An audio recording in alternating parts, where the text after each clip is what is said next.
बचपन, 55 और 95 हर उम्र के लिए यकसा मुफीद, मफाद आम्मा का आलम बरदार। जरूर सब्सक्राइब करें, लाइक करें, शेयर करें और बेल आइकन प्रेस करना न भूलें। Rabbani the scholar YouTube channel. इस तरह से आज हमारी दूसरी तकनीक यहाँ पर पेश हुई अदाद नस्री अदब की। आइए हम तीसरे कलमकार की ओर बढ़ते हैं। मैं चाहूँगा कि मोहतरम डॉक्टर इब्न आदम साहब यहाँ तशरीफ लाएं और अपनी तकनीक पेश करें। अफसाना पेश कर रहा हूँ, थोड़ा सा तवील है, इंशाल्लाह तवलद का एहसास नहीं होगा, ऐसी कोशिश करता हूँ। उन्वान है अफसाने का टॉमी।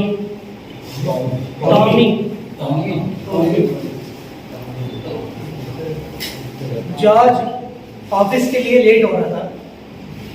उसने सूट पहना और बड़ी उजलत में टाई की ग्रह बांधी। वो तकरीबन दौड़ता हुआ कार तक पहुंचा। उसकी रफ्तार देखकर वॉचमैन ने गेट खोलने में देर नहीं लगाई। कार में बैठकर गेट से निकल ही रहा था कि उसकी नज़र उस सफेद कुत्ते पर पड़ी जो गेट के बाएं तरफ एक टांग उठाए पेशाब कर रहा था। उसकी सांसों में पेशाब की बदबू घुल गई। ना चाहते हुए भी उसने ब्रेक लगाए और कार की खिड़की से हाथ निकालकर कुत्ते को खुशकारने लगा, मगर कुत्ता इत्मीनान से अपनी सुर्ख जबान निकाले तस्कीन हासिल करता रहा। जॉर्ज ने वॉचमैन को आवाज़ दी, रॉबर्ट, ओ रॉबर्ट। रॉबर्ट के बच्चे। रॉबर्ट आवाज़ सुनकर दौड़ता हुआ आया तो उसने कुत्ते की तरफ इशारे करते हुए गुस्से से कहा, क्या तुम अंधे हो? उसे यहाँ से हटाते क्यों नहीं? रॉबर्ट ने कुत्ते को हुचकारा। कुत्ता फारिग हो चुका था। हुचकारने के बावजूद वो टस से मस न हुआ और अपनी जबान निकाले जॉर्ज को देखता रहा। जॉर्ज को गुस्सा आ गया। उसने रॉबर्ट से कहा, मार भगाओ इसे। रॉबर्ट ने मुस्कुराते हुए कहा, सर ये वही है जिसे मैक साहब कल शाम लाए थे। जॉर्ज ने कहा, हाँ मुझे मालूम है, मगर इसे दफा करो जल्दी से। रॉबर्ट ने हैरत से जॉर्ज को तकते हुए कहा, मगर कल तो ये आपके साथ डिनर टेबल पर। जॉर्ज का गुस्सा तेज हो गया और वो जेर गालियाँ देता हुआ कार से नीचे उतरा। रॉबर्ट को थप्पड़ मारने के लिए उसने हाथ लहराया ही था कि पैरों में गुदगुदी सी हुई। उसने देखा तो सफ़ेद बालों वाला कुत्ता उसके पैरों के दरमियान अपनी पीठ रगड़ रहा था। उसके पैर कांपने लगे। उसने झुककर कुत्ते की मखमली पीठ पर हाथ फेरा और कार में बैठकर ऑफिस की जाने चल पड़ा। डिनर करके वो चहलकदमी करता हुआ सोसाइटी गार्डन पहुंचा और एक बेंच पर बैठकर पीले फूलों की झाड़ियों को तकने लगा। खुनक हवा झाड़ियों को छूकर उस तक आ रही थी। काले बादलों के दरमियान चमक रहा था। कितना सुहाना मौसम था। वो हिलती हुई झाड़ियों को देख रहा था। कितनी खूबसूरत झाड़ियाँ हैं ये। उसके दिल में ख्याल आया। इतने में उसकी नज़र सफ़ेद कुत्ते पर पड़ी। उसकी पिंडियाँ सनसनाने लगी। वो खुश हो गया। उसने हाथ उठाकर आवाज़ दी, टॉमी, ओ टॉमी। मगर कुत्ते ने उसकी तरफ नहीं देखा, बल्कि वहीं पिछले पंजों से घास उधेड़कर हाजत रवाई में मसरूफ हो गया। जॉर्ज ने जबड़े खींच लिए और सांस रोक ली और फिर हे करता हुआ जोर जोर से कुत्ते को हुचकारने लगा। कुत्ता थोड़ी देर उसे देखता रहा और अपने काम से फारिग हुआ तो हाँफता हुआ उसके कदमों में आकर लौटने लगा। जॉर्ज ने अपने पैर नफरत से पीछे खींच लिए और हाथ नाक पर रखकर वहाँ से घर की जानिब चल पड़ा। कुत्ता उसके पीछे चल रहा था। देखो यार, टॉमी बहुत गंदगी करता है, उसने मैक से कहा। हफ्ते की रात दोनों साथ थे और उनके हाथों में जान थी। मैक ने हंसते हुए कहा, यार तुम्हें क्या हो गया? पिछले हफ्ते भी तुम टॉमी की बुराइयां कर रहे थे। टॉमी कोई ऐसा वैसा कुत्ता नहीं, ऐसी नस्ल तो कामयाब है और कई ममालिक का सफ़र करके वो यहाँ तक पहुँचा है। तुम तो जानते ही हो कि मुझे कितना लगाव है इससे। जॉर्ज ने कहा, हाँ वाकई वो बहुत प्यारा है। वो अपनी पीठ मेरे पैरों पर रगड़ता है तो दिल को तस्कीन मिलती है और मेरा रोआ रोआ खिल उठता है। मगर मैक ने पूछा, मगर क्या? जॉर्ज ने कहा, आला नस्ल ही सही, मगर है तो जानवर। ये सोचकर मुझे घिन आती है कि उस सोसाइटी को गंदा करना। मैक ने कहा, तो इस बात की किसे परवाह है? तुम्हारी और मेरी तरह सभी उसे पसंद करते हैं। क्या तुमने सुना नहीं? रॉबर्ट कह रहा था कि टॉमी की वजह से चोर और चक्के हमारी सोसाइटी की तरफ आंख उठाकर नहीं देखते। मिसेस फर्नांडिस का मकदर जो 3 दिन पहले गुम हो गया था, तुम ही बताओ उसे किसने ढूंढा? जॉर्ज ने चुस्की लेते हुए कहा, इसमें लाख अच्छाइयाँ सही, मगर ये भी तो देखो कि वो सुबह शाम गंदगी करता फिरता है, और वो भी बड़ी आज़ादी से। मैग ने मुंह घुसोड़ते हुए कहा, ठीक है, मगर तुम्हारे अलावा किसी ने भी उसकी शिकायत नहीं की, यहाँ तक कि गार्डन के माली ने भी नहीं। जॉर्ज की आंखें गुस्से और हैरत के सबब बड़ी हो गई। तो उसने कहा, तो क्या तुम मुझे झूठा कह रहे हो, ये जानते हुए भी कि सारे कुत्ते ऐसे ही होते हैं? मैग ने उसके शानदार थपथपाते हुए कहा, जब तुम्हें कुत्तों की आदत के बारे में मालूम है तो शिकायत क्यों कर रहे हो? खैर जाने दो, छोड़ो मेरा यार इस मौजू को, शायद तुमने ज़्यादा पी ली है। चलो मैं तुम्हें अपनी सेक्रेटरी की फिक्र के बारे में बताता हूँ। जॉर्ज ने अपना गिलास ज़मीन पर दे मारा और कहा, मैंने ज़्यादा पी ली है या तुमने और सोसाइटी वालों ने? सब उसकी तारीफ करते हैं, मुझे भी वो अच्छा लगता है, मेरा भी दिल चाहता है कि वो मेरे पैरों में पड़ा रहे, मगर उसका इस तरह पेशाब और पाखाना करना मुझे पसंद नहीं। तुम ही बताओ, क्या वो हमारी सोसाइटी में रहने के लायक भी है? कभी कभी तो उसके पेशाब और फजले से मेरा सांस लेना दुश्वार हो जाता है। मैग ने हंसते हुए कहा, यार तुम भी ना, तुम चाहते हो कि मैं उससे अपना टॉयलेट शेयर करूं? मुझे लगता है तुम पागल हो गए हो जो उसका पिछवाड़ा सूंघते फिरते हो। जॉर्ज आपे से बाहर हो गए। उसने कहा, अच्छा तो मैं झूठा हूँ और पागल भी? अब मैं चैन से नहीं बैठूंगा। तुम देखना, वो दिन दूर नहीं कि सब उस मनहूस जानवर से नफरत करेंगे और उसके साथ तुम्हें भी सोसाइटी से निकाल बाहर करेंगे। वो सुबह उठा तो दर्द से सर फटा जा रहा था। शायद रात उसने वाकई ज़्यादा पी ली थी। रात का ख्याल आते ही उसे बातें भी याद आ गई। उसने छुट्टी के लिए ऑफिस फ़ोन किया, गुस्ले और नाश्ते से फारिग होकर घर से चल पड़ा। सोसाइटी गार्डन में माली ने जॉर्ज की बताई हुई तमाम जगह देखी, जा वजह बिखरी हुई झाड़ियों को इधर उधर से सूंघा और हैरत से उसकी बातें सुनता रहा। कभी कभी वो न्याज़बंदाना अंदाज में सर भी हिलाता था ताकि उसके मालिक जॉर्ज को मालूम ना हो कि वो उसकी बातों से किसी तौर पर मुतफिक नहीं। उसे डर था कि कहीं जॉर्ज नाराज़ होकर उसे नौकरी से न निकाल दे। वो ये भी नहीं चाहता था कि जॉर्ज के कहने के मुताबिक टॉमी का दाखिला गार्डन में ममनू करार दे, क्योंकि अगर वो ऐसा करता तो उसका दूसरा मालिक मैग यकीनन उसे नौकरी से बाहर निकाल देता। जॉर्ज जेनिफर के पास पहुंचा तो वो सोफे पर बैठी अपनी बिल्ली पिंकी के बालों में कंघी कर रही थी। उसने बड़े शौक और जोशीले अंदाज में जॉर्ज की बातें सुनी और कहा, जॉर्ज तुम सच कहते हो, टॉमी बहुत बदमज़ार है और ख़राब किरदार का मालिक है। क्या तुमने गौर नहीं किया वो मेरी पिंकी को कैसी वहशत भरी नज़रों से देखता है? मैं तो उसका ये रवैया देखकर डर जाती हूँ। कभी कभी तो उसकी आंखें मुझे ख्वाब में भी डरा जाती हैं। मैंने अक्सर सोचा कि उसकी दुम टेढ़ी कर दूँ, मगर तुम तो जानते हो कि वो पहले ही से टेढ़ी है। जेनिफर से हौसला पाकर वो जोसेफ के पास पहुंचा और जोशीले अंदाज में टॉमी की गिबत करने लगा। जोसेफ इत्मीनान से जॉर्ज की बातें सुनता रहा। उसके बाद उसने जॉर्ज से सवाल किया, क्या पिछले हफ्ते मैग से तुम्हारा झगड़ा हुआ था? नहीं, जॉर्ज ने जवाब दिया। टॉमी के अलावा कोई बात भी है जिसकी वजह से तुम मैग से खफा हो? उसने पूछा। नहीं तो, जॉर्ज ने कहा। फिर क्या तुम्हारी बीवी से तुम्हारा कोई झगड़ा हुआ है? जोसेफ ने हैरत से पूछा। जॉर्ज ने इस बात भी इनकार किया तो जोसेफ कुछ देर सोचता रहा और फिर उसने कहा, ठीक है, मैं सोसाइटी की मीटिंग में तुम्हारी बात रखूँगा, फिर देखते हैं क्या होता है। उसके बाद जॉर्ज ने डिसूजा, हेक्टर, फर्नांडिस, स्मिथ और सोसाइटी की दीगर अरकान से बात की। सब ने यही कहा कि अगली मीटिंग में इस मौजू पर गुफ्तगू की जाएगी। अपने दिन भर के काम से मुतमईन होकर वो घर वापस आ गया। महीने की आखिरी तारीख को सोसाइटी की मीटिंग हुई। जॉर्ज मीटिंग में शामिल नहीं हुआ था क्योंकि वो चाहता था कि लोग उसकी गैर हाजिरी में उसकी तरफ से गुफ्तगू करें। वो खुश था कि अब सबको टॉमी की हकीकत का इल्म हो चुका है और जल्द ही उसे ठिकाने लगा दिया जाएगा। दूसरी सुबह जोसेफ उसके घर आया और उसने जॉर्ज को बताया, 24 में से सिर्फ 7 वोट तुम्हारे हक में पड़े थे। ये सुनकर जॉर्ज बहुत खुश था। उसने जोसेफ से कहा, जोसेफ, मैं समझता था कि तुम बहुत बाइल्म और अक्लमंद हो, मगर तुम तो बदतहजीब हो और गंवार भी। जोसेफ को भी गुस्सा आ गया। वो कुछ कहना ही चाहता था कि जॉर्ज उबल पड़ा। मैं डिसूजा को जितना मुझे समझता था वो इतना ही बदअखलाक और बदतमीज साबित हुआ। स्मिथ तो इससे भी गया गुजरा है, और वो हेक्टर उस जैसा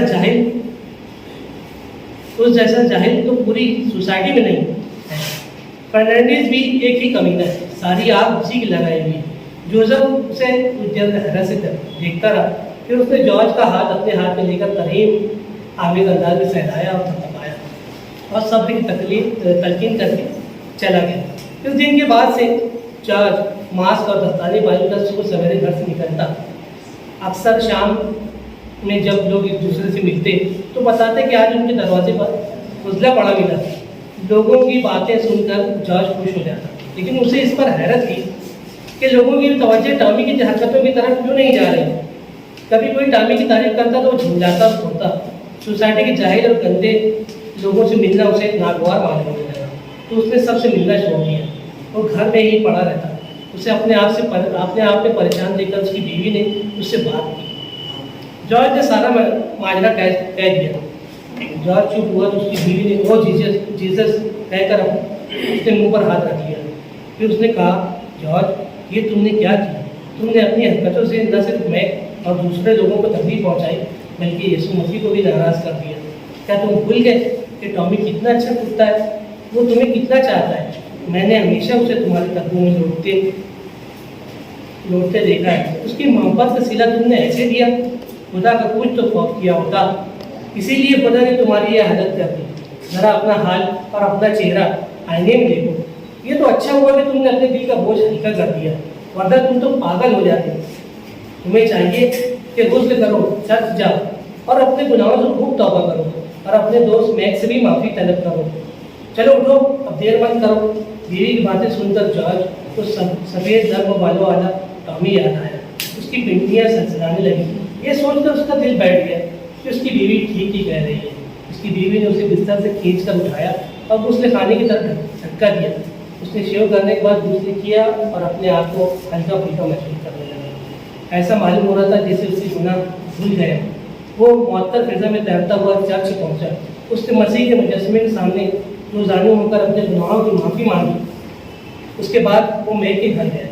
मैक खाना खा रहा था। उसने उठकर जॉर्ज का इस्तकबाल किया और अपने साथ डाइनिंग टेबल पर बिठा लिया। फिर जब मैक ने फलों की टोकरी की तरफ इशारा किया तो जॉर्ज ने फलों की टोकरी से नाशपाती उठाते हुए कहा, मैक मेरे दोस्त, फॉर गॉड से मुझे माफ़ कर दो। दरअसल पिछले महीने मेरी ज़हनी हालत ठीक नहीं थी, इसलिए मैं तुमसे न जाने क्या क्या कह गया था। मुझे बड़ी शर्मिंदगी महसूस हो रही है। मैंने तुम्हें बहुत तकलीफ पहुंचाई। मैक ने हंसते हुए कहा, कोई बात नहीं जॉर्ज, तुम मेरे दोस्त हो और हमेशा रहो, क्योंकि हमारा रिश्ता सच्चा है। देखो, हमारी दोस्ती शराइत पर कायम नहीं हुई थी। ज़रूरी नहीं कि हम हर बात में एक दूसरे की हाँ में हाँ मिलाएं। ये मुनासिब नहीं कि हमारी पसंद और नापसंद भी एक ही हो। जॉर्ज ने नाशपाती का टुकड़ा चबाते हुए कहा, तुमने सच कहा। दोस्त होने के लिए ज़रूरी नहीं कि हम मामूली या फजूल बातों पर एक दूसरे से मुत्तफिक रहें। ज़रूरी नहीं जो मुझे अच्छा लगे तुम्हें भी पसंद आए। मेरा ख्याल है कि दोस्तों के दरमियान ना इत्तेफाकी कोई बुरी बात भी तो नहीं है ना। मैक ने मुस्कुराते हुए कहा, बिल्कुल यही बात है। हमारी पसंद और नापसंद हमारी दोस्ती में कमी का सबब नहीं बन सकती। मैं खुश हूँ कि मेरा खोया हुआ दोस्त मुझे दोबारा मिल गया। जॉर्ज ने पूछा, तो क्या तुमने मुझे माफ़ कर दिया? मैक ने कहा, क्यों नहीं। टॉमी को लेकर हमारे दरमियान सिर्फ ना इत्तेफाकी ही तो है थी। ये अलग बात है कि वो तुम्हें भी उतना ही प्यार करता है जितना मुझे। अगर बुरा ना मानो तो मैं कहूँगा कि तुम्हें मुझसे नहीं बल्कि टॉमी से माफ़ी मांगनी चाहिए। आखिरी जुमला कहकर मैक ने कहकार लगाया। इस पर जॉर्ज भी हंस पड़ा। दिलों के दोबारा मिलने की खुशी में उन्होंने एक एक जान भी ली। मैक से बात करके जॉर्ज बाहर निकला तो सूरज मगरिब में छुप रहा था। माहौल में पाकिज़गी उतर आए। परिंदे अपने घरों की तरफ उड़े जा रहे थे। सफ़ेद बादल एक अच्छे दिन की मुबारकबादी दे रहे थे। हवा उसके कानों की लौ सहला रही थी। बड़ा खूबसूरत और भला माहौल था। वो सोचने लगा कि मैं किस तरह मुखलिस और सच्चा दोस्त है। वो बहुत मामूली बात पर उससे उलझ बैठा था। वो अपना और मैक का मुआवजा करता हुआ घर की तरफ जा रहा था कि हेक्टर का 15 साल बेटा डगलर जो जॉगिंग करता हुआ सामने से आता दिखाई दिया। डगलर ने जॉर्ज के करीब से गुजरते हुए मुस्कुरा कर, हाय अंकल कहा। जॉर्ज ने भी बड़ी खुशदिली से हेलो कहा। इतने में उसकी नज़र टॉमी पर पड़ी, जो डगलर के पीछे दौड़ रहा था। जॉर्ज ने हाथ हिलाकर कहा, हेलो टॉमी, मगर टॉमी ने इसकी आवाज़ नहीं सुनी थी, क्योंकि पहले की तरह न वो रुका था और न ही जहाज के पैरों पर गिरा था। वो तो डगलर के साथ दौड़ता हुआ दूर जा रहा था। जॉर्ज की पिंगलियों में सूखी होने लगी। वो दूर जाते टॉमी को हसरत से तकने लगा। अचानक ही फजले और पेशाब की बदबू उसकी सांसों में घूमने लगी और मुंह कड़वा हो गया। उसने फौरन अपनी नाक चुटकी से दबा ली, मगर ऐसा लग रहा था जैसे बदबू उसके हलक में उतर रही हो। सीने में घुटन का एहसास बढ़ा तो उसे उबकाई आई और नाशपाती के छोटे छोटे टुकड़े थोड़ी सी शराब के साथ नीचे से निकलकर सड़क पर गिरा दिए। इब्न अदब साहब अपना अफसाना यहाँ पर पेश कर रहे हैं। इस पर जो साहबान भी तबसरा करना चाहें। एक तो अपने कमरे में आवाज़ सुनती है, हाँ, और दूसरे ये है कि इसमें आदम अपना पढ़ने को लोग चेंज नहीं कर रहे हैं। वो जो जुमला अदा करते हैं ना, तो आधा जुमला भी 7 लफ्ज़ों का है, तो आखिर के 3 लफ्ज़ हज़फ कर देते, वो सुनाई नहीं देते। अब वो कैसा मामला है, वो जो उनका जो अफसाना है लिखी भी हालत है, हमको घर पर मिल जाए तो हम घर पर बैठ कर इत्मीनान से पढ़ेंगे और उसके बाद उस पर 2 लफ्ज़ बोलने की कोशिश कर सकते हैं। अच्छा है क्या है क्या नहीं, अभी तो कुछ समझ में नहीं आया। समझ में नहीं आया।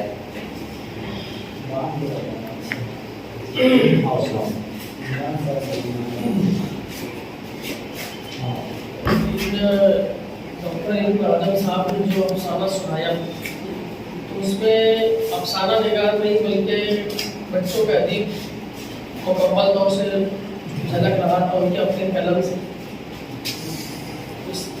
बहुत ही ज़्यादा उसमें तफसीलात है, उससे बचना चाहिए। अफसानवी रंग की बहुत कमी है, क्योंकि आपने अफसाना बोलकर सुनाया तो अफसानवी रंग की कमी। हाँ, ये है कि अगर आप उसको कहानी के दर्जे में रखेंगे तो वो एक बेहतरीन कहानी है। वो एक बेहतरीन कहानी है। आप चूँकि एतबार बच्चों के अदीब के तौर पर जाने जाते हैं, तो आपके अंदर का वो अदीब इस अफसाने से वो इंसाफ नहीं कर सका। उसमें बहुत ही ज़्यादा तकरार है, और हम लोग अक्सर बोलते हैं कि अफसाने का कारी ज़हीन होता है, तो इतना समझाओ मत हर बात को। आपने ना ही इसमें अफहाम की खूबसूरती से इस्तेफादा किया, ना ही आपने जज्बात निगारी, सिर्फ आपकी क्लाइमेक्स मुझे अच्छा लगा कि कुत्ता जो टॉमी जो था उसकी तरफ मुंतफिक नहीं होता, तो भले से अभी वो गलाजत उड़ेल नहीं रहा है, लेकिन उसकी बेइत्तेफाकी की वजह से वो फिर उसी वक्त उसके ऊपर उसका एक अटैक होता है, तो उस पूरे मंजर का जिसमें गलाजत है, भौंका छूट रहा है। और क्लाइमेक्स मुझे अच्छा लगा, लेकिन आप उसको थोड़ा सा देख लें कि कहानी है, मुझको इसको अफसाना मानने में कुछ मेरे अपने तहफ़्फ़ुज़ात हैं, तो मुझको ताक़ुल है कि मैं इसको अफसाना नहीं।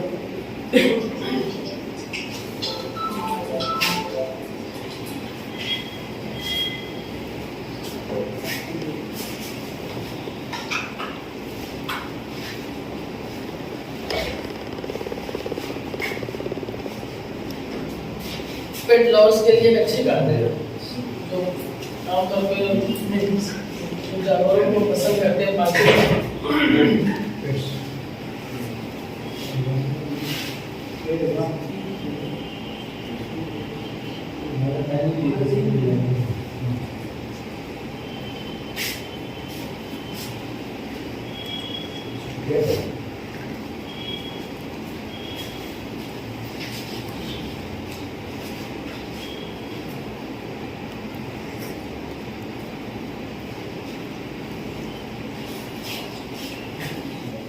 उर्दू और अंग्रेजी के जो अल्फाज की भरमार है,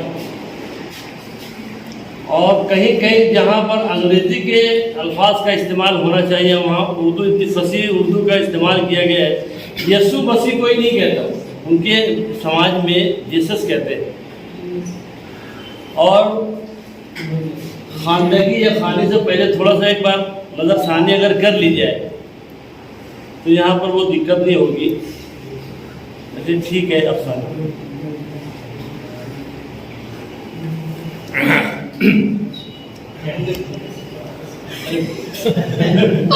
चाय के साथ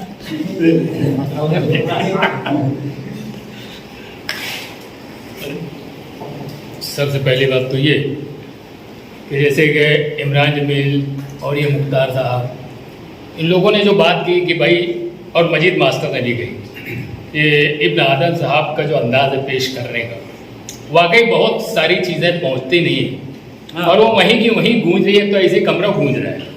एक बात ये, दूसरी बात ये कि अफसाना है, एक कहानी है, मैं इस फसाद में पढ़ना नहीं चाहता। मैं सिर्फ इतना कहूँगा, मुझको एक चीज़ तो बड़ा ऑब्जेक्शन है कि ये एक कॉलोनी जो है, ईसाई लोग हों या अंग्रेज लोग हों, जो भी वो कॉलोनी है, तो कॉलोनी का जो वॉचमैन है उसके नाम पे मेरे को ऑब्जेक्शन है, रॉबर्ट।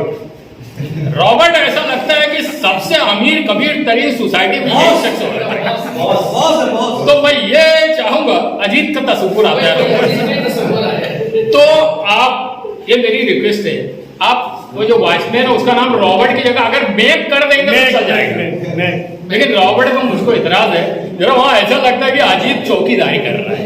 तो बहरहाल ठीक है, मैं उनको अफसाना पेश करने पर मुबारकबाद पेश करता हूँ।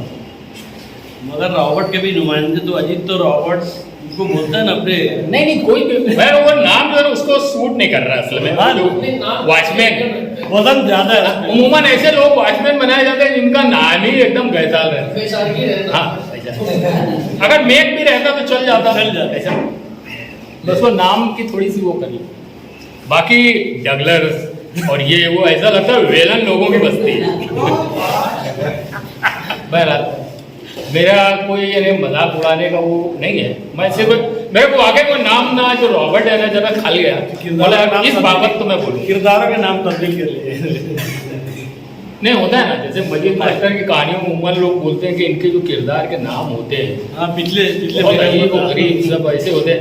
ये मुनासिब है भाई, चलो ईसाइयों की बस्ती है या क्रिश्चियन लोगों की बस्ती है या अंग्रेजों की है, बहरहाल मेरे को उस नाम जरा खटक रहा होगा। अच्छा, उनके पीछे उनकी मंशा भी यही है आसिफ भैया, गैर मुस्लिम लेने के पीछे मंशा भी है कि अभी लोग बोलेगा कि जानवरों को मत पालो, कुत्ते के, अगर मुस्लिम नाम रखते तो उन कबाहतों से बचने के लिए उन्होंने वो चीज कहानी जो हुई है वो सोसाइटी में चलता है। हाँ, सोसाइटी में चलता है कुत्ता पालना। हाँ हाँ, वहाँ तो कॉमन चीज है।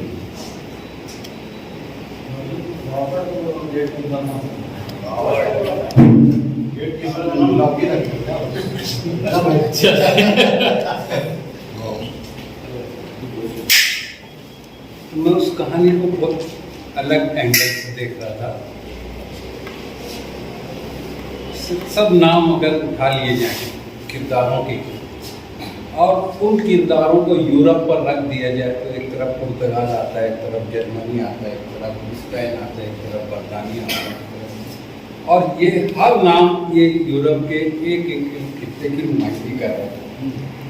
तो अगर मैं उसको इस ढंग से देखता हूँ कि यूरोप जिसके पैरों पर एक कुत्ता, जिससे वो नफरत करते हैं लेकिन उसको अपने पैरों पर लौटता हुआ या नाचता हुआ देखना ही चाहते हैं, लाख नफरत के उसको उसी जगह रखते हैं, उस सूरत में अगर मैं देखूँ तो वो अफसाना मुझको बहुत कामयाब नजर आया।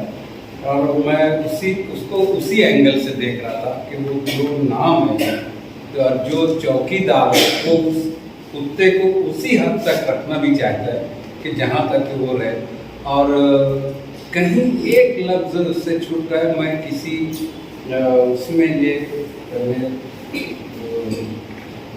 से गुजर चुका हूँ कि उसमें कहीं पर अरब का जिक्र नहीं है, लेकिन उस कुत्ते को उन्होंने उसी हद तक के रखा है कि जिस तरीके से अरब को वो अपने पैरों के नीचे दबा के रखे, पूरा यूरोप वो पूरी नुमाइंदगी करता वो अफसाना। मैं उसको इस ढंग से देख रहा था।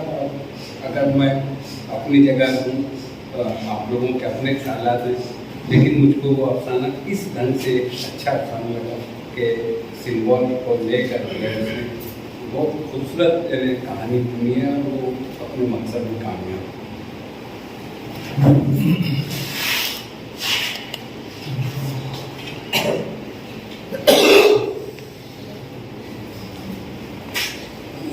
आइए अब आज की इस नशिस्त के आखिरी कलमदार की आगे बढ़ते हैं। अब्दुल माजिद अजीब अंसारी साहब को मैं आवाज़ देता हूँ कि यहाँ तशरीफ लाएं और अपनी तकलीफ पेश करें।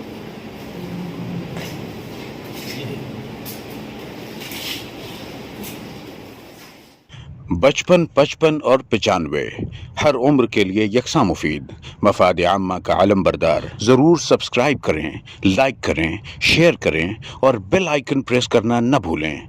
Rabbani the scholar YouTube channel. Rabbani the scholar YouTube channel इल्मी, अदबी, दीनी, मिल्ली, समाजी, सकाफती, तहजीबी, फलाही, तिब्बी, फ़न्नी, माशी, तिजारती, माशरती, इंतज़ामी, इनकलाबी, तहरीकी, तहकीकी, तकनीकी, तफ्तीशी, तामीरी, तालीमी व मालूमाती यूट्यूब चैनल। ज़रूर सब्सक्राइब करें, लाइक करें, शेयर करें और बेल आइकन प्रेस करें। Rabbani the scholar YouTube channel.